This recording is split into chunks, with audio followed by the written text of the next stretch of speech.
నిజంగా ఒక దేశ ప్రధానమంత్రి అయ్యి జగన్మోహన్ రెడ్డి గారి మీద బేస్‌లెస్ అలిగేషన్స్ చేశారు నరేంద్ర మోడీ గారు. నిజంగా మీ దగ్గర అన్ని ప్రూఫ్స్ ఉంటే గనక ఎందుకు జగన్మోహన్ రెడ్డి గారి మీద కేసు పెట్టలేకపోయారు? ఎందుకు ఇన్వెస్టిగేషన్ చేయలేకపోయారు కేంద్ర ప్రభుత్వం?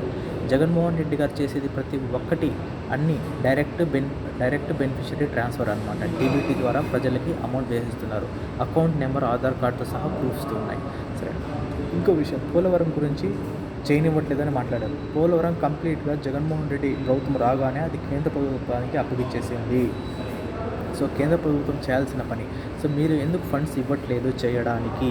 అది మీరు సమాధానం చెప్పాలి. అంతేగాని ఏదో ఓట్ల కోసం జగన్మోహన్ రెడ్డి గారి మీద ఇలా తప్పుడు ప్రచారాలు చేస్తే ప్రజల దగ్గర మీరే అపహాస్య పాలవుతారు. అది గుర్తుపెట్టుకోవాలి ప్రధానమంత్రి గారు. ఇదే ప్రధానమంత్రి చంద్రబాబు నాయుడు గురించి మాట్లాడుతూ పోలవరం ఏటీఎం హే చంద్రబాబు నాయుడుకు అని చెప్పి మాట్లాడినటువంటి వ్యక్తి ఈరోజు మళ్ళీ ప్లేట్ తిప్పి ఇలా మాట్లాడుతున్నారంటే నిజంగా ఏమైనా విలువలతో